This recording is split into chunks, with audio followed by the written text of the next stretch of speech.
¿sí? Claro. El contrato que está haciendo ahora el kiosquero vendiéndole golosinas, yo soy una tercera no interesada, a mí ni me va ni me viene, no me va a interferir patrimonialmente en nada.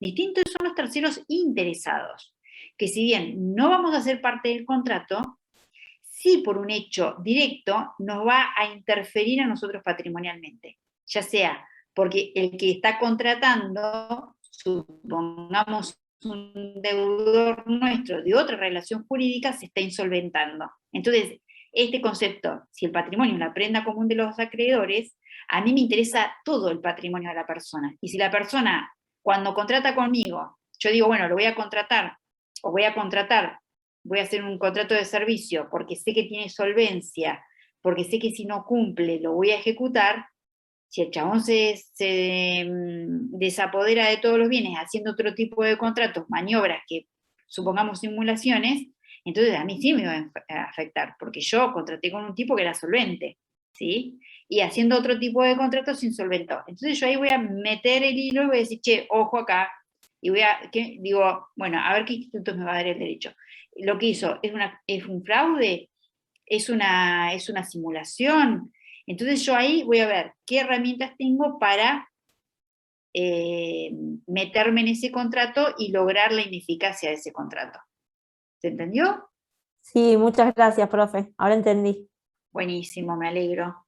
Bueno, entonces, veamos el tema de partes. El 1023 del Código Civil define en 3 incisos qué son parte. Bien, entonces, el primer supuesto es como, hay un supuesto general, es parte quien contrata en interés propio y lo hace de manera directa. Es la mayoría de los contratos. Ustedes van mañana a la agencia de autos, se compran un vehículo, yo quiero un vehículo, firman, contrato, lo hacen en interés propio y ustedes se quedan con el vehículo. La mayoría de las operaciones jurídicas se hacen de esa manera, ¿sí? De manera directa. O sea, yo soy parte, firmo y ese es mi propio interés. Bien, entonces, ¿cómo lo van a identificar ustedes? Van a ver el contrato, dice, entre María Fernanda Cataldo, en su carácter de compradora, y pongo todos mis datos, y Nadia Páez, en su carácter de vendedora, celebra el siguiente contrato. Bien, y ahí establecemos todas las cláusulas. Entonces yo le compro algo a Nadia, Nadia me vende su celular, yo se lo compro, lo hacemos por escrito, o lo hacemos de manera verbal, yo le compro a Nadia un celular, le pago, ella me da el celular y se terminó. Lo hacemos a título personal, o sea, ahí están las partes identificadas, es la forma más sencilla de identificar las partes, ¿sí? Pero como todo se va complejizando, hay otras formas. Esto de partes también lo van a ver con Leo Fachín cuando vean el tema de mandato, ¿sí? Así que no se desesperen si no llegan a entender todo el concepto, porque hay conceptos de representación, de mandato, que lo van a ver más adelante. Pero este es como una introducción. Hay otro tipo de contratación donde dicen, la persona lo hace a nombre propio, pero en interés ajeno. Acá hay mandato sin representación. ¿Cómo lo identifico esto? Por ejemplo, mi hermana de Bahía Blanca me dice, mira, vi un auto en una concesionaria de Neuquén, lo quiero. ¿No lo puedes comprar vos? Bueno, yo voy y lo compro. Porque cuando lo tenga, lo pongo a mi nombre, se lo llevo a mi hermana y después le hago la transferencia a ella o se lo doy directamente, no tengo problema. Me lo pide ella. El interés es de ella. Yo voy a la concesionaria y lo compro. Lo compro a mi nombre. ¿Ok? Entonces, si bien lo hago con el interés, porque me lo pidió mi hermana, el interés es de ella, yo no tenía ningún interés de comprarme el auto, cuando lo compro, lo hago a nombre propio. Yo no le digo a la concesionaria ni le muestro un poder, ¿sí? Ni un mandato. Lo hago sin representación. Entonces, en este caso, ¿quién es el sujeto obligado? ¿Mi hermana o soy yo el sujeto obligado? ¿Qué les parece a ustedes? Y vos, Hermana. porque vos firmaste hacerlo. No, su hermana, porque en el contrato va a figurar su hermana. La concesionaria no sabía que lo hacía en interés de usted. Pero el concesionario me va a decir, si vos lo firmás a nombre de tu hermana, mostrame el poder. Y yo le digo, Por ¿cómo eso, no tengo poder? vos, porque vos lo estás comprando en tu nombre y después vas a hacer el negocio con tu hermana. Claro, ahí está el punto de Carolina, y ese es el punto. Acá por eso tienen que tener en cuenta, si yo tuviera un mandato, aplico lo que me dijo quien, Constanza, ¿puede ser? Que Sí. habló de, bueno, se aplica el segundo inciso, sería esto, ¿sí? Pero nosotros estamos en este supuesto. Entonces hay hilos muy finitos que ahora vamos a ver.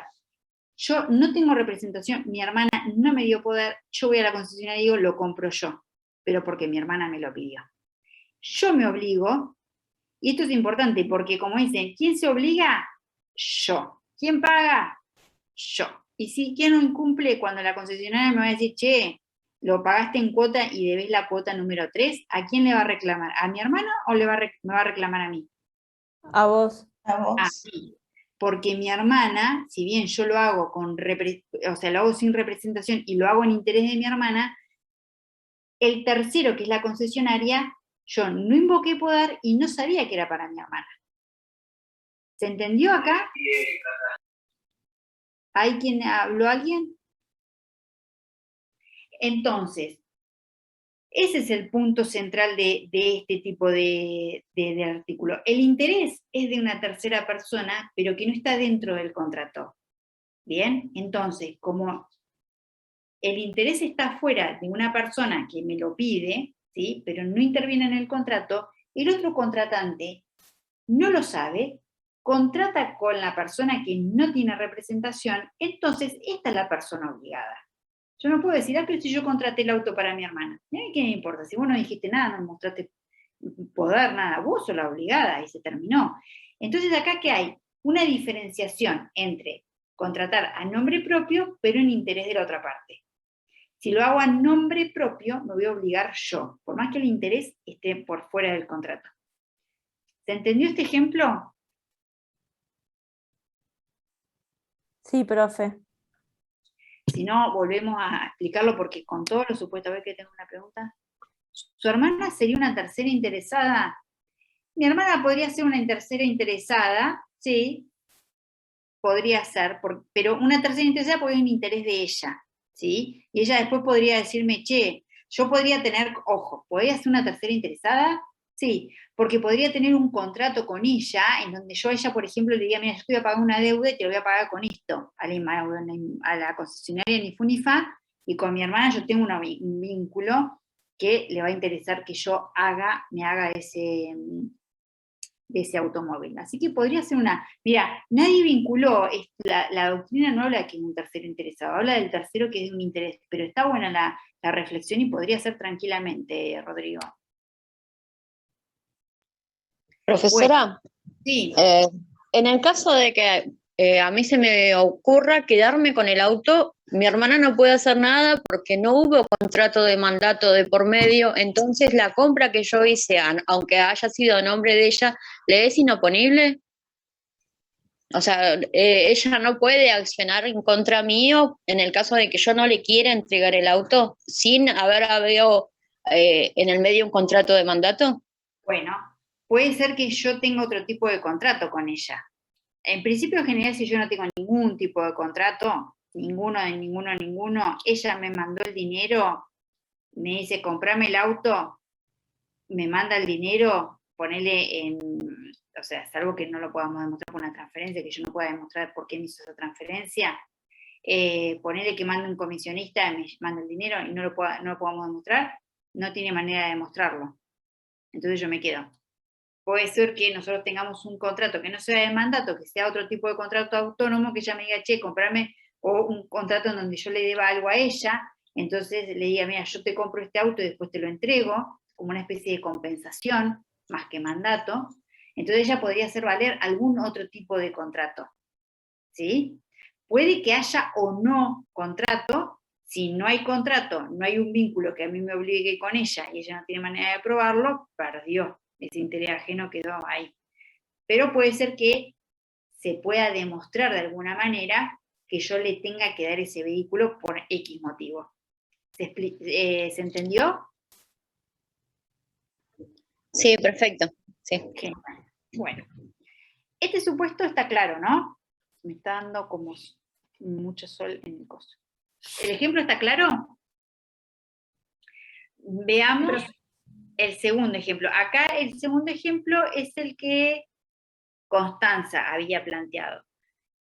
Si la persona actúa con representación, por ejemplo, tiene un mandato, pero con la representación suficiente, o sea, con un poder concreto, entonces el representado por un otorgante que actúa en su nombre e interés. Este es el caso de mi hermana me entrega un poder a mí, me instruye a la compra de un vehículo. Yo voy a la concesionaria, le digo, voy a comprar este vehículo a nombre de mi hermana, ¿ok? Y muestro el poder.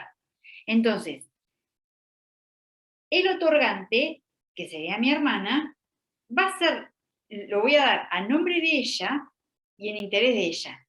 ¿Quién va a ser la persona obligada si se incumple ese contrato? Esa. Ella. Su hermana. Exacto. Si yo tuviera que hacer un contrato escrito, ¿vieron el encabezado de los contratos? ¿Yo qué diría? María Fernanda Cataldo, en representación de Nélida Cataldo, exhibiendo el poder expedido por escribano tal, tal, tal, o en función de las facultades conferidas por el poder tal, tal y tal, y por la otra parte fulanito. Entonces, la otra parte sabe que el contrato, hay un poder especial, o sea, un poder determinado que lo da Nélida Cataldo a mi favor, y yo firmo en nombre de ella. Entonces ahí yo sé que yo que firmo el contrato ese, no soy la obligada va a ser mi hermana, porque yo interpongo este poder y la obligo a mi hermana por ese poder. ¿Se entendió? Esa es la lógica de la representación, del mandato con representación, ¿sí? Y acá está la diferencia entre la persona que firma, pues hablamos de un contrato escrito, ¿no? En general. La persona que firma el contrato de la que es parte. Yo la firmo como persona, pero la parte es mi hermana, porque es la representada. ¿Se entendió esto? Sí, Sí. profe. Ok, esta representación, que ustedes la van a ver después, se puede dar de distintas formas. ¿Cuál es el origen? Hay tres tipos de representación. La legal, ¿sí? Que la ley dispone una representación obligatoria. ¿En qué casos a ustedes se les ocurre que hay representación legal? En el caso En los casos de minoridad. Restringida. Exactamente, menoridad, capacidad restringida. En estos casos sí o sí la persona tiene que actuar por representación. Esa es legal. El otro tipo de representatividad es justo un mensaje de mi hermana, le voy a reclamar ahora. El otro tipo de representatividad es la convencional, es esto, mi hermana me entrega un poder determinado, o nosotros que somos abogados, a veces cuando actuamos en procesos judiciales, nuestros clientes nos dan un poder de representación para que nosotros actuemos en juicio. Entonces ahí nosotros firmamos en reemplazo de nuestro cliente, que nos da un mandato de representación. ¿Para qué? Para actuar en juicio. Entonces, en ese caso, nosotros lo hacemos en función de nuestro cliente. ¿Bien? Y esto genera la responsabilidad directa de nuestro cliente. Entonces, esas son representaciones convencionales. Me había perdido en dónde estaba basada, estaba pensando en qué clasificación estaba.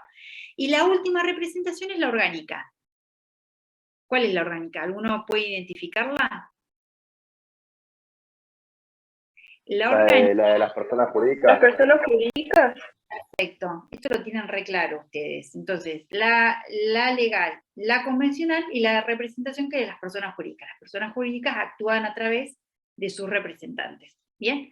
Esos son los tres tipos de representación. Entonces, cualquiera de estos tres tipos está contenido en esta figura, en la representación, ¿sí? Y en la suscripción de un contrato a nombre y por cuenta de un tercero. ¿Estamos? La última, esperen que voy a cerrar la cortina porque me da mucha claridad. No puedo... Me da mucho brillo. La última se dice que el tercero manifiesta la voluntad contractual, aunque sea transmitida por un corredor o un agente sin representación. Acá lo que se dice es que no hay representación, no se actúa en interés de un tercero, simplemente el que manifiesta la voluntad lo hace como un mero transmisor. Es medio difícil de entender este artículo, pero quien manifiesta no se obliga, ¿sí? Pero tampoco lo hace con mandato, ni tampoco es el primer supuesto. Dicen, es simple transmisor de la voluntad. Y ponen los dos ejemplos, en el caso del corredor y en el caso del agente de comercio. El agente, algunos hablan de la consignación, ¿sí? El consignatario de Hacienda. ¿Ustedes saben lo que es un consignatario de Hacienda? ¿O un consignatario? No. El consignatario es una modalidad que se utiliza mucho en el campo para la venta de animales. Yo llevo Hacienda a un consignatario y es propietaria de la Hacienda, le doy al consignatario, hay casas que se dedican a la consignación, esas personas van a la feria, ya se llevan los animales directamente, muestran el corral o directamente por algún otro medio, pero es el consignatario que se encarga de vender esa hacienda, ¿sí? Se va al mercado de Liniers, se va a un mercado local y lo vende, ¿sí? Siempre el transmisor lo vende a tal precio, la hacienda es de fulanito de tal, pero se encargan de hacer ese tipo de gestiones, ¿sí? Tienen toda la estructura, van a una feria, van a Liniers, la parte vive en el campo, no va a la feria, no tiene manera de trasladarle los animales, y estas personas consignatarias que ya tienen sus clientes que son compradores determinados, ya manejan toda la movida de la feria, se encargan de vender. Profesora, sí. ¿Puede ser una agencia de auto que cuando uno deja un auto a consignación, que se usa ese término? ¿Se usa ese término? Es una consignación, tal cual. Tal cual. Y los corredores inmobiliarios, cuando ustedes van a una inmobiliaria, el corredor, por ejemplo, inmobiliario, hay un contrato específico de corretaje, ¿sí? Entonces sería también más o menos, el corredor que hace, el de la inmobiliaria acerca, cuando ustedes van a alquilar, ustedes no negocian con el locador, negocian los términos con el corredor inmobiliario, con el agente inmobiliario, pero el corredor no tiene un poder de representación, solamente tiene alguna reserva para que, para uno tener una virtualidad de que el tipo está ofreciendo algo que dé a un cliente, pero no, el corredor no firma el contrato, porque el contrato lo firma el locador, ¿sí? Y lo que hace es un acercamiento de partes, nos transmite. Yo sé que el corredor a mí me dice, mira, este inmueble es de fulanito, lo alquila en tales términos, yo le entrego la seña, él me entrega un recibo, y después el locador concreta el negocio, ¿sí? El corredor y el agente están fuera de estos dos supuestos anteriores. ¿Se entendió? Profe, una consulta. ¿Y dónde instrumenta esa reserva el corredor? El corredor la instrumenta, obviamente, en un instrumento privado, ¿sí?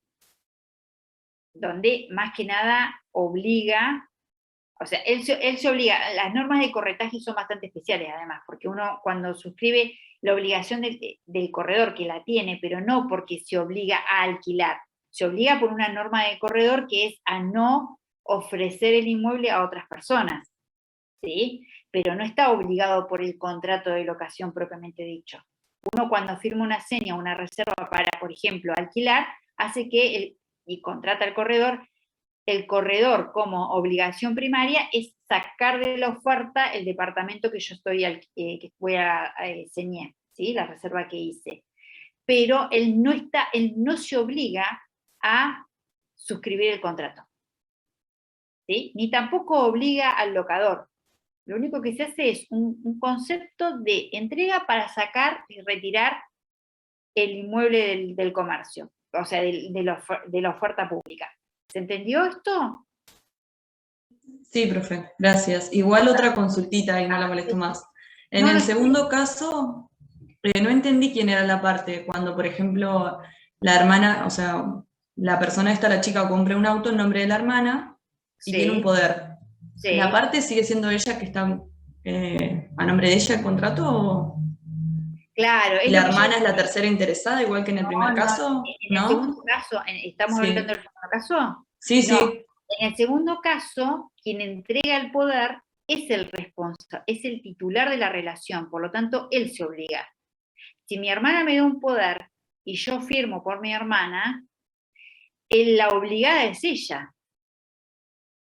Entonces, Perfecto. la acción judicial que haga por incumplimiento, ¿me la van a hacer a mí? No. No, se la van a hacer a mi hermana, ¿ok? Porque ella es la obligada, yo no. Entonces ella sería la parte, Ella sería la parte, tal cual. y yo como hermana, ¿qué sería? ¿Tercera interesada? No, ¿No? yo ¿Nada? Ah, eso no, quería saber. intervengo, punto. Intervengo nada más, Claro, perfecto. o sea, soy una tercera por default, digamos, Claro. por default, porque o sos parte o sos tercero, no tenés mucha opción. Pero no tengo ningún rol jurídico. Más allá, ojo, que si hay un mandato con representación, más allá de las normas de mandato que me obligan a mí como mandataria respecto del mandante. Pero ese es otro tema. Ese es otro tipo de contrato en donde hay otro tipo de partes. Acá estamos hablando de este contrato entre un tercero, yo que opero con un mandato y el mandante. ¿Se entendió esto? Sí, profe, gracias. Fantástico. Esto siempre, si no se entiende, lo volvemos a ver las veces que sea necesario. Bueno, una vez que ya vimos el tema de las partes, vamos a ver cómo se extienden los efectos respecto a determinados sucesores, ¿sí? Nosotros, dice, el código plantea en el 1024, los efectos de los contratos se extienden a los sucesores universales. Y ahora vamos a ver qué tipo de sucesores hay y cómo se transfieren estos derechos. Lo que ustedes tienen que tener en claro es principio general. Una de las partes se muere y uno dice, ¿qué pasa? ¿Finiquita el contrato? ¿Es una forma de extinguir el contrato por la muerte de la persona? El principio, porque siempre hay excepciones, el principio es que el contrato mantiene sus efectos y para la parte se traslada a sus sucesores. Bien, ahora el tema es identificar quiénes son los sucesores y cómo estos sucesores, si son mortis causa o entre vivos. Entonces, acá tenemos que, a ver, esperen que quiero ver si yo lo expliqué más. No, tendría que haberle hecho una guía. Nosotros tenemos sucesores universales, sucesores particulares. ¿Sí? Punto número 1. Punto número 2. ¿Cómo se transmite? Mortis causa entre vivos. O sea, si la persona se muere, hay una transmisión de derechos.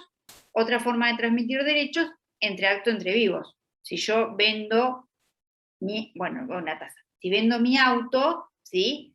Quien compra es un sucesor a título particular, entre vivos. ¿Ok? La mayoría de las operaciones se dan de esta manera. ¿Quién sucede la titularidad del vehículo? ¿Cómo se hace esa titularidad? De manera particular o singular entre vivos. ¿Sí? Ese es el típico sucesión que se da cuando hay contratos de por medio. Se va transfiriendo la propiedad de la cosa de manera individual y entre vivos, por la venta, por la donación, por cualquier contrato que a ustedes les parezca. Ahora, tengamos en cuenta esto y vamos a ordenarlos. Sucesores universales. En principio, el sucesor universal solamente es mortis causa. ¿Por qué? Porque se dice que las personas siempre tienen un patrimonio y no pueden hacerla suceder por acto entre vivos. Yo no puedo vender todo mi patrimonio, porque la persona siempre un patrimonio tiene. Entonces, los sucesores universales entre vivos, en principio no existen. ¿Se entendió? ¿Puede repetir la idea, profe, por favor? Nosotros tenemos sucesores universales, es decir, se transfiere, el sucesor universal implica que transfiere toda la propiedad, todo el patrimonio, no hablamos de propiedad, todo el patrimonio a una persona.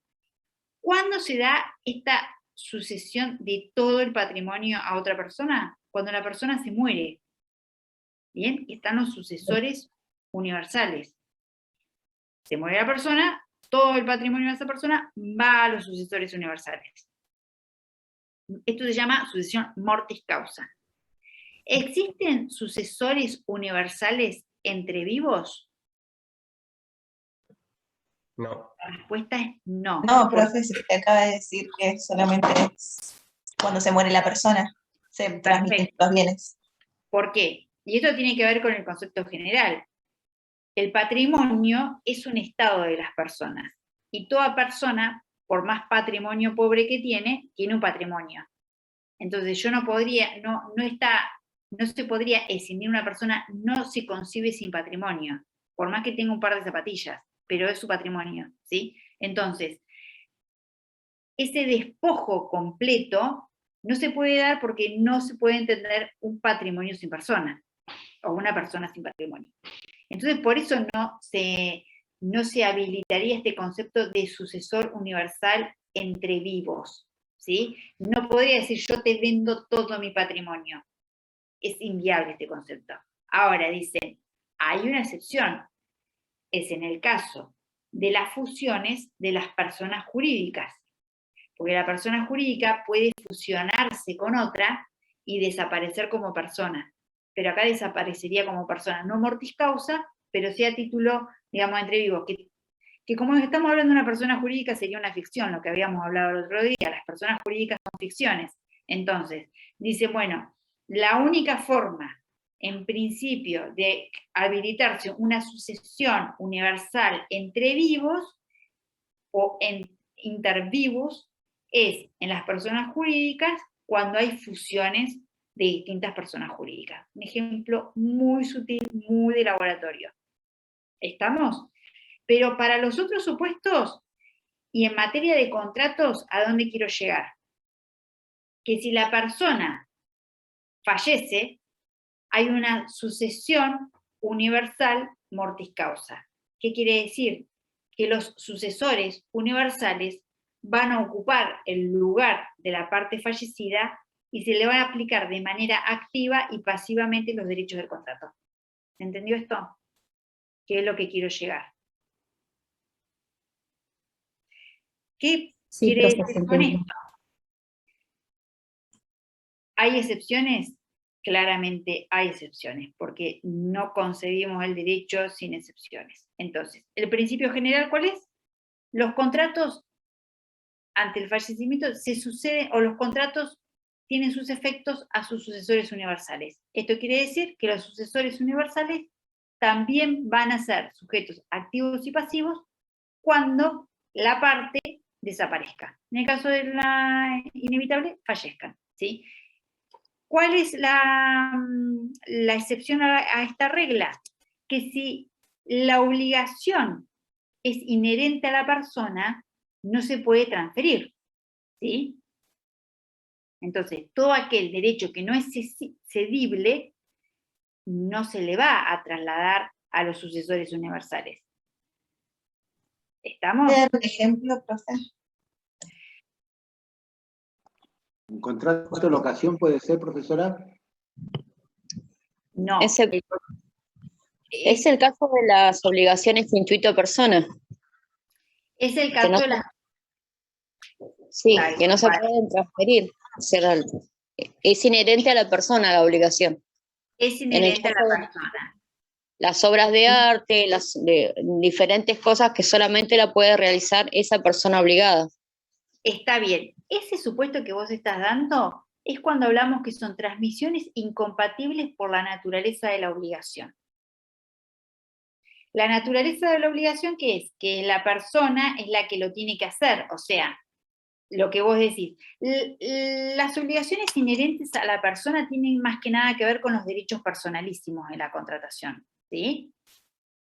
Que como es personalísimo, que también es bastante incompatible, porque los derechos personalísimos no se me ocurre cuáles pueden ser negociables, pero tiene que ver con los derechos personalísimos, ¿sí? Sí, el de la imagen, por ejemplo, que se puede contratar. Entonces, yo contrato mi imagen, es inherente a mi persona. No puedo contratar la imagen de otra persona y no la podría hacer. O sea, imagínense que los derechos de imagen de Pampita, si Pampita se llega a morir, obviamente no es lo mismo que el derecho de imagen hacia sus hijos. Ahí está el ejemplo claro. ¿Ese se entendió? Ese es inherente a la persona. Porque la imagen está vinculada con la persona. El ejemplo que nos da la compañera tiene que ver con la naturaleza de la obligación. Yo contrato a una persona que es un pintor profesional. A mí me interesa el cuadro de esa persona. O yo contrato a un modisto, lo contrato a Artemis, me gusta el diseño de Artemis. Si Artemis se muere, no me importa, y supongamos que Artemis sigue la continuidad de la madre, a mí no me interesa el vestido que me haga la madre, a mí me interesa el vestido que haga él, porque ahí sí es intuitu personae, no tiene que ver con los derechos personalísimos, tiene que ver con la labor de él, que a mí me importa contratarlo a él. Esto también pasa con contratos que tienen que ver con prestaciones de servicio propias de los profesionales, ¿sí? Si yo contrato con un abogado, y supongamos que el abogado no tiene sucesores que sean abogados que puedan ejercer la profesión, y los sucesores son cualquier cosa, obviamente hay una cuestión de naturaleza de la obligación que hace que los sucesores no puedan cumplir con el contrato que el abogado como tal firma con sus clientes, porque no podrían otras personas que no sean abogadas ejercer esos derechos. ¿Se entendió? Entonces, es incompatible con la naturaleza de la obligación. ¿Se entendió? Y un deportista, un profesional, también puede estar como en el caso del profesional, como el abogado. Tal cual. Ese es el caso de intuitu personae que hablaba la compañera. O sea, supongamos, cuando contratan a Messi y Messi se llega a morir, ¿cómo se transfiere ese derecho que tiene el club respecto de Messi? ¿Lo va a trasladar a los herederos? No, porque es intuitu personae. ¿Bien? La característica de acá tiene que ver con no con los derechos inherentes a la persona, tiene que ver con la característica de la naturaleza de la obligación, ¿sí? Relacionada con el concepto de intuitu personae. A mí esa obligación me interesa que la cumpla esa persona y no otra. ¿Se entendió? La diferencia entre inherentes a la persona y incompatibles con la naturaleza de la obligación. Sí, pues. Bien. El último supuesto no es transmisible porque las partes directamente en el contrato lo definan. Por ejemplo, cuando hablamos del contrato de locación, yo puedo decir que el contrato de locación es intransferible a terceras personas. Entonces, si yo lo digo, no lo puedo transferir. No puedo hacer lo que se llama cesión de posesión contractual. O directamente porque la ley prohíbe eso. La ley prohíbe en determinados supuestos, por ejemplo, en el pacto de preferencia de derechos de compraventa. Directamente la ley dice, este derecho, o lo que vamos a ver, la estipulación a favor de un tercero, lo ejerce la persona interesada y no se transmite a terceros. Es decir, que si la persona no ejerció el derecho de preferencia o no ejerció la estipulación a favor de un tercero, no la aceptó, los sucesores no lo pueden hacer. Eso es una prohibición que concretamente la ley nos la define. Entonces, las partes pueden definir la intransferibilidad de esos derechos o la ley. Esos son los tres supuestos de limitación a los sucesores universales. Cuando ustedes tengan un contrato y venga una persona y diga, che, mirá, falleció mi papá, falleció mi esposa, falleció un heredero forzoso, ¿sí? Un causante y uno es heredero forzoso, nos va a decir, tengo este contrato, ¿qué hago? Entonces ustedes van a ver, bueno, el principio general es decir, mira, este concepto, mi papá vendió el auto, no hizo la transferencia y se murió. Mi papá vendió la casa, hizo el boleto de compraventa, pero no logró la escritura. Y uno dice, quédate tranquilo, te quedas con la casa. No, porque los derechos del boleto se transfieren a los sucesores. Por lo tanto, ¿qué puede pasar? Que el comprador de la casa le exija en la sucesión a los herederos que entregue la escritura de la propiedad o que cumpla con el contrato de compraventa. Ese es el efecto. Sí, el padre fallece y vendió el automóvil, no lo entregó, viene el hijo, me va a decir, tengo este contrato que celebró mi papá y ahora el comprador quiere el vehículo. Vos decís, y se lo vas a tener que dar, vas a tener que abrir la sucesión, te vas a tener que poner en posición y vas a tener en ese carácter de sucesor que entregar la documentación pertinente para entregar además la posesión del vehículo. ¿Bien? Ahora, el otro supuesto. Che, mi papá tenía un contrato de servicio, era constructor de una casa, de una obra, falleció, yo no tengo ni idea de hacer construcciones, no vamos a seguir con el contrato, es inherente a la profesión de la persona, ¿sigo con el contrato o no sigo? Se plantea, no se sigue con el contrato, ¿ok? Se extingue el contrato por las características de la obligación. ¿Bien? Ese es el efecto. Sí. ¿Hay alguna duda?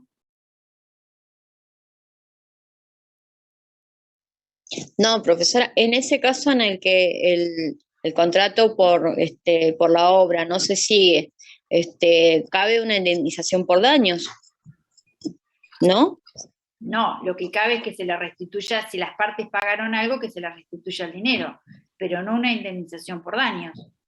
Porque ¿dónde está la causa ilícita del contrato? O sea, una cosa es acá hay que diferenciar los daños. Una cosa es que los herederos digan, che, yo te pagué la totalidad de la obra, devolveme el dinero de la obra, porque el contrato no se va a hacer. Otra cosa es que por incumplimiento yo diga, che, como no me vas a hacer la obra, me vas a tener que devolver el dinero y además el lucro cesante y además el daño material, porque yo tengo que contratar a otra empresa, y como pasó un mes, ahora me facturan más caro, y ahí empiezo a sumar otro tipo de daños. No. ¿Sí? Una cosa es que yo pida la restitución de lo pagado y otra cosa el reconocimiento de daños y perjuicios. Bien, bien. Esto que es importante que lo tengan en claro. Sí. Perfecto. Bueno, lo último que vamos a ver de efectos relativos es que justamente así como tenemos sucesores universales, los sucesores particulares no se les influye el efecto de los contratos.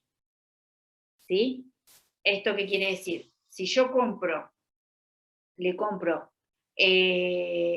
volvemos al ejemplo de mi hermana, le compro a mi hermana el auto, ¿sí? Yo lo compro y cualquier derecho o cualquier otro contrato que ella haya hecho, a mí no me va a influir, no me traslada esas obligaciones a las que yo compro. Porque se dice que ese efecto es solamente para los sucesores universales, no para los particulares. También pasa con los sucesores particulares mortis causa, que sería el legado, ¿sí? Saben que ustedes pueden suceder universalmente de manera forzosa, pueden hacer pueden ser sucesores testamentarios universales. Yo no tengo sucesores herederos, esto es medio difícil porque no tienen sucesión ustedes, pero no lo hicieron todavía.